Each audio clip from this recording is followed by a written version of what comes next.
Inside the Arena is presented by Snoqualmie Casino and Hotel, Seattle's closest sportsbook. Welcome to Inside the Arena, your source for everything off the ice, off the court, and outside the field of play. With your hosts, KOMO Sports Director Niko and KOMO Senior Reporter Chris Daniels. All right, there he is, as usual, David Lee, for this special edition of Inside the Arena. The Super Bowl. Yes, his voice is everywhere, including in San Francisco. How cool is this? Inside the Arena, special episode, Snoqualmie Casino and Hotel. The best. Thanking them for bringing us here onto the floor of the Super Bowl experience. Yeah, that's just it. And we know they're busy up there, the sports book, and obviously so many people from around Seattle and the surrounding area going there for some fun this week. But we're on the ground, we're talking with fans, we're talking with the Seahawks. You're doing crazy stuff as well. It's going to be a lot of fun. Well, we are all over the place to give people an idea of the lay of the land here. There's not only the Super Bowl experience, which is in the basement of the Moscone Center, really outside and inside. There's Media Row that is also part of the Moscone Center. That's where if you're watching TV throughout the week, you may see these shows like the Pat McAfee show. Right. They have their own setup inside. The radio stations from throughout the country, sports radio stations, they all have their setups. And what happens is the celebrities, the athletes, they come through and do the circuit, so to speak, Media Row. That's all down here, and you've been in Santa Clara, down there, further down, 60 miles away, where the Seahawks have been training. Well, you never complain about being at the Super Bowl. Yeah. However, it can be a drive from San Jose, Santa Clara, San Francisco, and back if you're familiar with the Bay Area, which I'm not terribly, except for last month with the Seahawks and things like that. But, again, you don't complain about being at the Super Bowl. And it's a really cool thing from the standpoint of there's a great accessibility. Obviously, we're always at the VMAC. We're always talking with the Seahawks. But there's this idea that everybody is made to be available from NFL rules, and you can really ask a lot of things that maybe you wouldn't during the regular season because your time might be limited with that player or that coach. So it's really cool in that perspective. And I'll say this, we've talked about the Seahawks superpower, and that's the ability to block everything out. You heard Mike McDonald when they beat the Rams. We did not care. That's their mantra, mission over you-know-what. That's their other mantra. Like, they just really, truly don't care about the outside stuff.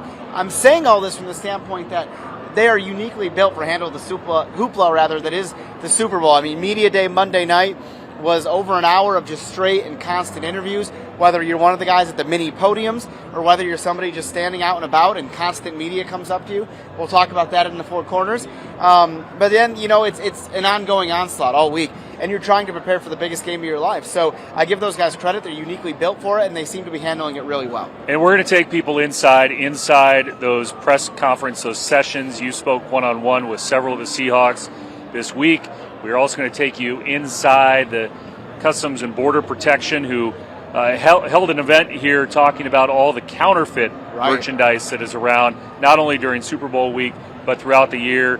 And then you're also going to see a bit of a kicker, pun intended, a bad kick here at the Super Bowl experience. Chris, I was going to kick one on live TV. I saw yours. I'm like, nope, I don't want the side-by-side video. Yeah, so all sorts of stuff inside this arena because of the Snoqualmie Casino and Hotel. Yes. But we always like to, when we're back in the studio in Seattle, touch them all, four corners. Yeah. Is this where we punch the buttons? Producer Bill, you know what to do. Yeah. We go in. There we go. All right. So what's good, what's bad, off the ice, off the court, off the field of play, inside the Moscone Center this week? What's good is look around. I mean, this is just a sea of football fans. And there's so many cool things. They have all 59, to this point, Super Bowl rings on display. You can not only kick a football, I threw a football on live TV. You can run the 40-yard dash in like 7 seconds. You can, 7 seconds? Well, I didn't really run it yet. But we're going to get there. You can buy a football. You can watch a football be made by Wilson. They brought the necessary equipment from their factory in Ohio, and they're making Super Bowl balls. Like, cool to see how they stitch it, turn it, as they call it, with the leather, like turn it from inside out to the side you're used to seeing with the brown. There's just countless things here. There's these cool concept chrome helmets that if you show a uniform junkie, you'll be like, oh, I want that one. You know what I'm saying? Just a really cool way to celebrate football. It's $40 to get in. And in the modern age of getting into places, that's not bad for what you get here. Yeah. There's players signing autographs. In fact, when I walked over here, DeAndre Swift was signing. That's a notable name with the Chicago Bears. You can do one of those videos. I did this with my little boy when the All-Star game was in Seattle. They have an announcer saying, with the first pick, the Seattle Seahawks. And they have every team's jersey there. So he can hold up the jersey, or you can hold up the jersey, whatever it is. So this is what's positive, because it's going to be all down to business. We understand that. But it's just a really cool thing to see fans enjoy the game this way. It's family-friendly. It's wallet-friendly in that way. I mean, I'm sure there's things you can pay for inside. Like, if you want to buy one of those Wilson footballs, okay, it's going to cost you, right? They do have a Super Bowl tavern here. Exactly. And I don't even know what a beer costs there. I'm not going to look. But it's just a cool celebration of the game. And we see it every year, right? But it's hitting different with the Seahawks there. Yeah, just over your shoulder. I mean, the Play 60 area with all the kids running around, throwing the ball around. Hey, there's your goalpost. Yeah. And I'm not going to move those goalposts. You'll have to watch later in the show, or listen later in the show. What's been good, too, walking around, it's been interesting from a security aspect, at least for me, coming from the news perspective, watching the San Francisco Police Department and what they have done to kind of cordon off this area. We'll talk about why that's also bad in a second. But we've seen beat officers walking around in clusters. We've seen, I think, a very coordinated response. We've seen FBI actually inside the facility here, keeping it secure with so many people coming concentrated into this area in downtown San Francisco. I think for anybody that's holding a large event, and Seattle is going to be, as you know, we know, later this summer, it's a bit of a template for what we could see there in terms of the layers of security. Yeah. You and I are talented photojournalists. We have to go through multiple layers of checkpoints, including parking, including the gates to get in here. And it's been interesting to watch from that perspective. And then to add to that, the NFL has a really sophisticated facial recognition system. Oh, yeah. And what's cool about that, and they have it, it's across the league. It was even during, the Seahawks press box. I go to get a granola bar and come back. I got to scan in. What's cool about that is, I'm not going to show it, but we got these little credentials here. I don't want to show it because there's a barcode on it. Yeah. And let's say that falls in the wrong hands, then somebody's got a Super Bowl credential. Right. And you don't want that. By having the facial recognition, you can't steal Chris Daniels' pretty face, right? So you had to scan that up there. And that's an extra layer of security that makes the event more secure, in addition to the people on the ground, as you mentioned. I think they did a great job so far. And quickly on that, TK Johnson and I, when we were checking in, photographer for KOMO, we were surprised by how quick that facial recognition technology it's very is. quick. You couldn't even get your eyes down, and it already had you. It already knows your name and everything. Crazy. Scary in one way, but really actually good in another. Yeah. Well, what don't you like? Oh, man. I'm ready. What kind of questions are we getting here at the Super Bowl? Okay, so we had talked about a minute ago. Yeah. Media day is like a free-for-all. Okay, and if you're not the Sam Darnolds or the JSNs of the world, or the Drake Mays of the world on the other side, you are just standing on a floor, an open floor, almost like this. You said a ballroom in San Jose. And you are fair game. And I guess it goes down to the layer, and we'll talk about the credentialing system being so stringent. You're almost watching, how did that person get a credential? Now, they're probably not going to the game. They do week of. But some of the questions that are asked of these players and coaches are just asinine. And you're like, how did that person get in? Why are they asking that? We saw the stuff from Mike McDonald. 4 or 5 different people asked him what he would do if he has a 4th and goal at the 1 or whatever it is, in reference to Super Bowl 49. And Mike handles this thing so well. Like the first one he said, is beast mode back there? But again, it's like, how many times are you going to ask this? And the person asking, they're like, oh, I got my big moment. Well, sorry, 7 other people did it. But there's just a lot of silly questions. Some of it's in good fun. Okay, like Nickelodeon was going around asking the players their favorite show, especially the younger guys. I can get with that. That's fine. Yeah. But when you're asking people, what's your biggest financial flex? How much money do you have? Oh, okay. Easy. Go online, watch some media day clips. You are going to see some stuff that's going to blow your mind as far as why are you asking that? And a lot of it's just from the standpoint, of course, he's not going to ask that, or answer that rather.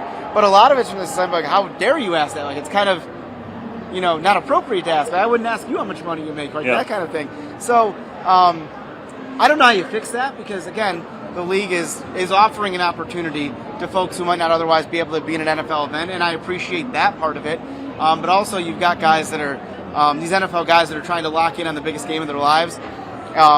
and they're having to be asked like, which player would you never let date your sister? Although that was kind of funny. Puerto Rico and got the answer from everybody. Yeah. But you know what I'm saying? That's a bad example. That was kind of funny. But you get what I'm saying with this, right? You saw some too. Yeah, and I think what's interesting, and a lot of people don't understand this about Super Bowl week, is there are people who come into town just for the week, not for the game. Exactly, yeah. Whether they're vendors, whether they're journalists working for a particular organization, whether they just go to Media Row. Our friend Softy from KJR, he's done multiple media days when the Seahawks aren't involved, where he comes just to Media Row during the week, does interviews for the radio station, and flies out before the game. So there are a lot of people who come in just for this event. And that segues into what I think is bad. Are we going to get a Chris rant? I could rant, but I will say that I can't wait to hear the postmortems on Super Bowl week in the Bay Area. Yeah. Everything is so spread out. From a coverage standpoint, you're in San Jose, Santa Clara. We're staying somewhere else in the Bay Area. And then we're in San Francisco here. There's other events kind of dotted up and down the corridor, the 101. But we're talking 60 miles to give people perspective. I mean, we're talking Seattle to Olympia, Seattle to Mount Vernon, and trying to cover multiple events. And with the game down there and the teams are staying down there, it makes it more complicated not only for anybody covering it, but for the residents of the Bay Area that are just trying to get around to go to work. Like Seattle's going to experience with the World Cup. Yes. Although it won't be spread out like that necessarily. I mean, some might say, oh, you got training in Renton, then you got to go to but no, that'll be fine. But I'll say this, it is an issue, and I don't know how you solve it, but, I'll give two stories. We wanted to record this episode a little earlier today than we are, but photographer Doug Pigsley and I got stuck in Bay Area traffic. When I arrived on Monday, flew into San Jose because, that's where the media events are. Oh, wait, but the only place you can get your credential is San Francisco. So it was an hour and 20-minute, give or take with traffic, Uber ride to San Francisco to pick up the placard. But then it was another hour and 15, 20-minute shuttle back down to the San Jose Convention Center for Media Day. And it's just a little difficult logistically in that way. Now, people want to, boo-hoo, you're covering the Super Bowl. Yeah. But, no, I mean, there are cities where it's a little more centrally located and you can get a lot more done. You can bring, as our job is, to bring the audience closer to this action. You have a better opportunity to do that when it's a little more compact. Thankfully, you've been doing a lot of things up here. I've been doing a lot of things down in San Jose. But there's overlap. I want to hang out with you, and it's hard to hang out with you. Yes, it is. And we are kind of centrally focused on the Seahawks this week, but we always like to at least update people on the potential return of the NBA. This is, again, where we play a little sound for you. Someday, maybe at Climate Pledge Arena, the return of the NBA to Seattle. And there's not a lot of news on a week like this because the NBA kind of cedes the turf, so to speak, to the NFL. Then they have the NBA All-Star Game, and that is where we expect Adam Silver to, again, address the issue of expansion. Other teams potentially with their arena deals. There was some news out of Portland this week about a potential financing deal falling apart through the state legislature and the local government. That's where people start to get concerned about their team moving, and that plays into the Sonics. But we should get some clarity on all of that here in the next week or so. Chris, while we're on that subject and not talking Super Bowl, as it seems like the expansion price potentially keeps going up and up and up. I remember when we first started talking, and I'm spitballing, I'm paraphrasing, I think we were thinking something like $3 to $4 billion. Now it sounds like it's like 6 to 7. Again, maybe not those exact numbers.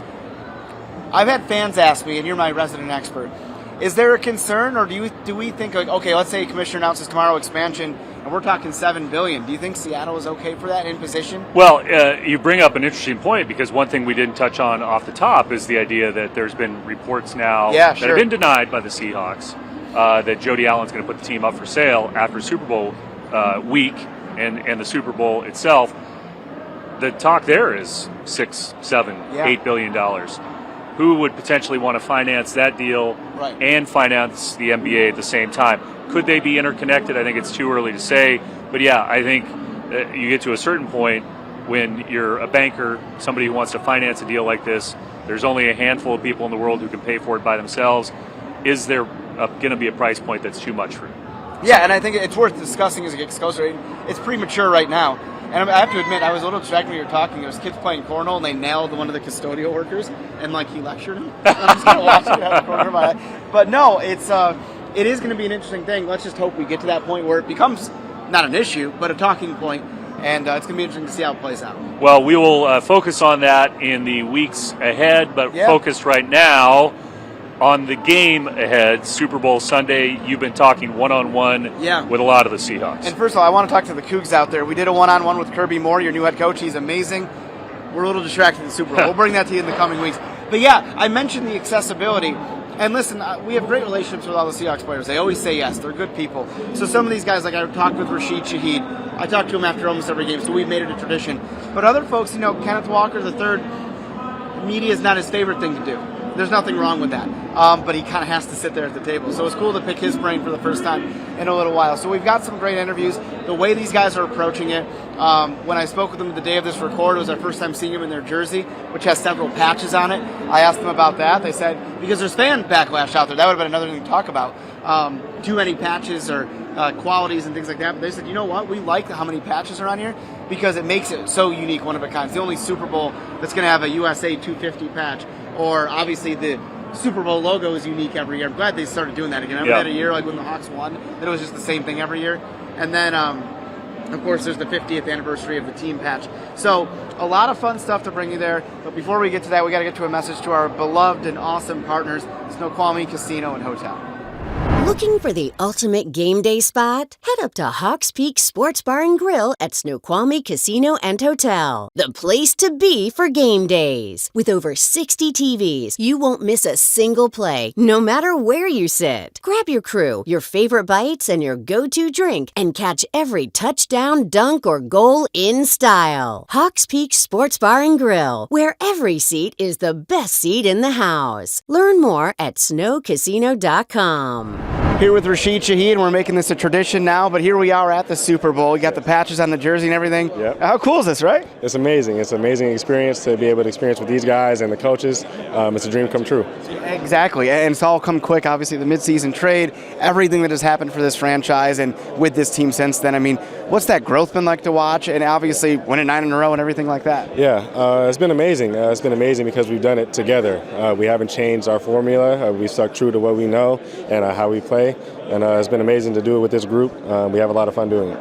Not changing the formula. Even with everything that's going on here, that's kind of the key to all this, right? Absolutely, yeah. Keeping the main thing, keeping our flow, not changing anything. Obviously there's more things going on throughout the week, but, when it's time to lock in, we're locked in, and we'll be ready for game time. What have you guys done, if anything, differently? Maybe you haven't, to try and maintain that despite all these extra obligations and things like that? Yeah, I feel like the staff, from our coaching staff to our equipment staff to, our trainers, they've gone above and beyond to make sure that, we have everything and be accumulated to the week, just so we feel good going into the game. Okay, so you stay locked in, but what is that going to be like standing on the field, when you're on the field, anthem coming in, all that cool stuff? Like, what's that all going to be like? It's going to be amazing. It's going to be a bittersweet feeling. It's just, I feel like everybody's going to have the same feeling of, all the work is paid off.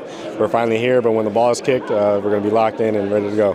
Shaheed, we're going to see you again Sunday night. Yes. Best of luck. Sounds good. Thank you, sir. From being from Western Washington and now on this stage to potentially deliver that region championship, how special is that?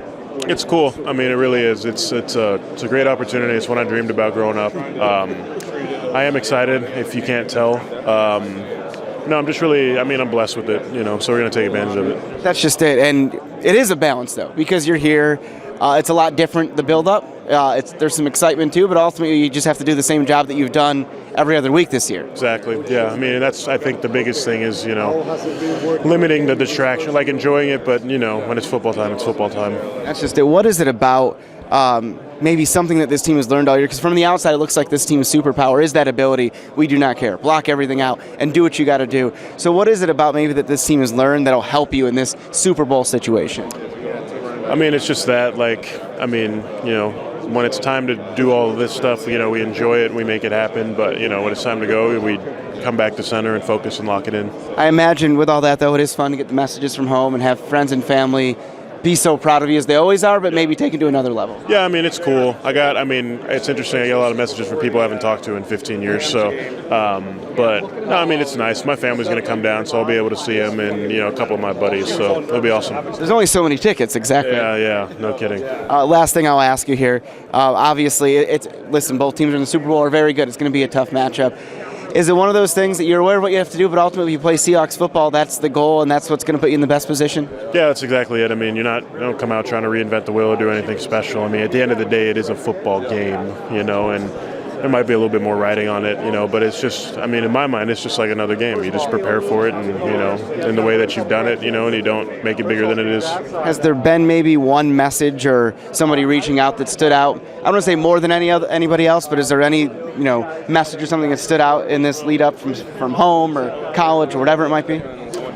I mean, nothing crazy extra or anything like that. Like, it's more of the usual support that I get, which I'm really grateful for. So, yeah. Hey, Lucas, we're grateful from you, and I don't know, maybe we'll have a contingent if we have a parade next week to talk to you, man. Thank you. Appreciate it. We're here, Nick Eamon and Nick, we're here. I mean, you got the patch on the jersey. First of all, how cool is that? Yeah, I've seen a bunch of people online saying they don't really like the patches, but I think it makes the jersey unique. We got I don't think it'll be another jersey like this, or So I think I kind of dig the patches, and I'm digging the jersey. So yeah, it's kind of like the setting. Like, we're here. Yeah. It's just a game. That's what your task will be. But there is a lot more to it. And how exciting is that part of it? I think I kind of just be going with the flow with things. I don't really let things that really don't affect the game, affect me. Like, I mean, all the interviews and stuff doesn't really bother me, and the media is just, just getting through that to get to the game on Sunday. So I feel like that's this team's superpower. No matter what's going on, you guys can block everything else out. What is it about this team that has that really great ability to do that? I think it just starts with the coaching, and coach has got to give a great message to the team, and the mindset he kind of instills in us as far as what he sees, the vision he sees. We kind of been taking that up, and then the individuals on the team, I think that's just the group personality. Like, we don't, the football is played on Sunday. This just the stuff we have to do, and it's good to do it. The media let people know your story and just to speak, let people know your mindset. But football played on Sunday, so exactly. With all of that said, it's your rookie year, first year you're here. It obviously took a lot of work, but how special is that? That year one, you're here on this stage. It's super special. I remember people telling me, or even on the team, this is their first time in the playoffs, or it's been 11 years, or they've been close. So the fact that I can go as a rookie with this great, amazing team is just, it's a blessing almost. It's almost like a dream, straight from college to here, making a huge impact as a rookie, going to the Super Bowl year one. It's as a player individually or in the team, how does it get any better than this? So I'm just blessed to be here. Absolutely, and you've gotten this question a million times. So many people love watching your game. They call you unicorn and all those fun terms. First of all, and you're just doing what you love. Yeah. How cool is that? But also, your game, how much pride do you take in all the different things that you have that ability to do? I take a lot of pride in it. I think, when I go out there, my mindset is not really what can I, it's just, what can't I do almost? I'm kind of challenging myself, but people, you playing this, you covering this. They haven't really seen a player to my magnitude, maybe closer, maybe Kyle Hamilton, but for me, dang, you playing on the defensive end, you rushing the passer, you playing the edge, and then you going to guard receivers and running back. So I'm just proud of that. People just seeing me as a player I am, and just excited to show the world that. And it has been just 1 year in Seattle, but you see how much this team means to that community, to the 12s, and to see how quickly they've taken to you. How cool is that part? Yeah, I see my dog Bean. Now the 12s, super. The 12s, man, we got the greatest fan base in the world. I remember coming here, people was telling me how the games be super lit, super packed and loud, and it's an understatement how great we have as our fans. They ride hard for us, and they travel well. So just shout out to the 12s definitely for that. But glad they took me in as one of their own, and just glad to continue that relationship. Last thing I had to ask, we're actually going to send this to Columbia in South Carolina, so they want to talk about how cool your journey was to go from a Gamecock to the Super Bowl just that quickly. Yeah, it's a great journey. A lot of people back home definitely rooting for me hard. I remember going from Irmo High School, and South Carolina was my only Power 5 offer I had coming out as a recruit, and my house was 15 minutes away from the stadium, so staying home, and had a lot of support, and then getting drafted. Going to Seattle, still got a lot of support. A lot of people, changing from over there, and they're Seattle fans now. So just a great journey, and I get to soaking in, and after the season's over, and just kind of look back at it a little bit. But Just giving that community so much pride. I mean, giving them some. Like, how cool is that? Yeah, it's amazing. I can give them someone they can look up to, and all the kids out there, they can definitely look at me as a role model or like something they can want to be like somebody someday. So I remember that me being like that as a young kid, like looking up to NFL players or just people in the community that are doing good stuff and just want to be like them one day. So that's probably the most thing I'm proud of. Nick, appreciate your time, man. Best of luck Sunday. Yeah, a lot of ups and downs, but like even this year, but you fight through that, and we made it this far, and we want to continuously grind and see what happens on Sunday. And on that note, like you've seen what this means to Seattle, to the 12s. And obviously one more to win, of course, but to give them this joy that they've had so far, how special is that? It means a lot, bro. It means a lot because, when we're at the games, at home games, or even away games, they travel to come see us and support us. So it means a lot to me, and it means a lot to the team.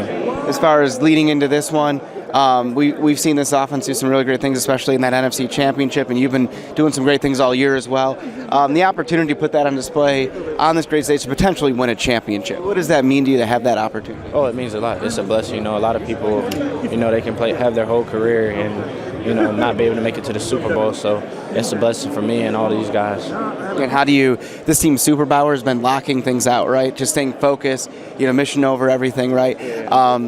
How much is that coming into play when you have to do all this, the Super Bowl build-up and all of that sort of thing? Yeah, it's really just handle what we got to handle, like right now, handle this. And, once we're done with this, we go to practice and work on what we got to work on and focus on Sunday.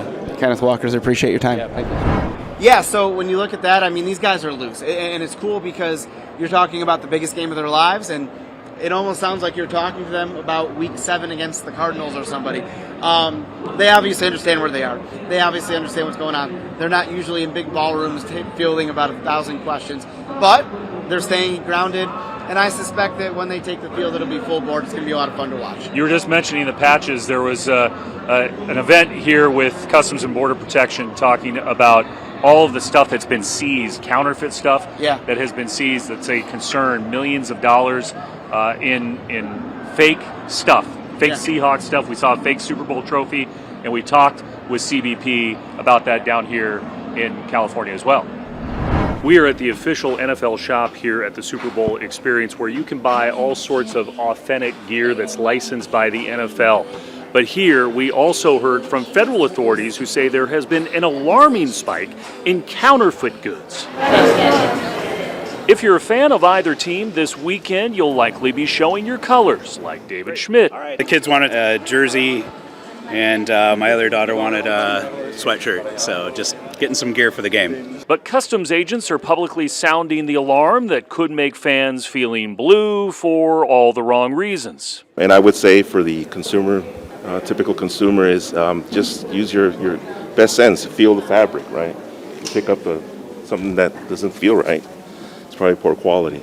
That's Eric Batt of the U.S. Customs and Border Protection. Counterfeiting isn't a victimless crime. Who was part of a press conference turned elementary example of show and tell, highlighting the 1,300 shipments of fraudulent NFL-branded merchandise seized in 2025 as part of Operation Team Player. They say also crack down on online retailers who may use the promise of a good deal to also intercept your personal information. All told, the federal agents say they tackled the equivalent of $33 million worth of fake branded gear, from jerseys to hats to rings and, yes, a Lombardi trophy. It does have a Mitchell & Ness tag, which is a legitimate company. Right, and then does it come with the packaging? A lot of the holograms with the NFL stuff will be in packaging. This is not in the original packaging.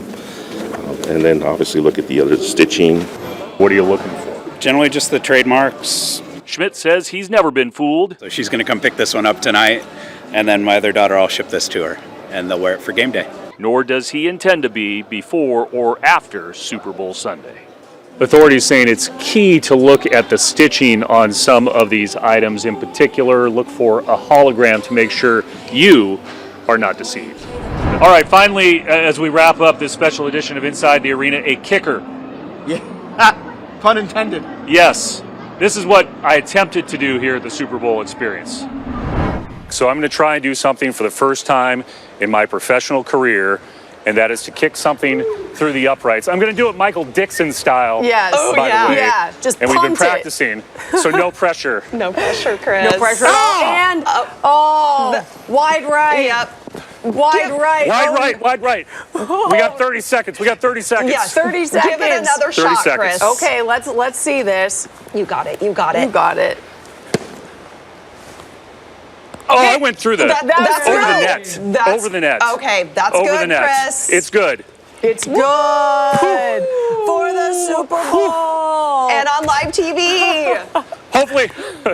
Hopefully the kickers on Sunday for the Seahawks will do a little bit better than I did. Oh my gosh, fingers crossed. I mean, no offense to you, but yeah, fingers crossed. Hey. And I'd like to report, yes, on the second try on live television, I did get it, and the first try for our digital platforms. So I think the digital kick was a little bit better. Michael Dixon, don't quit your day job. No, Chris don't. is coming for you. Don't quit the day job, and I don't think Dixon has anything to worry about if he ever has to kick anything through the goalpost. I messed up those cliches a little bit, but it's okay. You caught me, you saved me. All right, well, you know who else needs to save us at this point? First of all, thanks again, Snoqualmie Casino and Hotel, and David Lee. See you later, man. You've been listening to Inside the Arena with Niko and Chris. Please subscribe on your favorite platform. Until next time. Inside the Arena was presented by Snoqualmie Casino and Hotel, Seattle's closest sports book.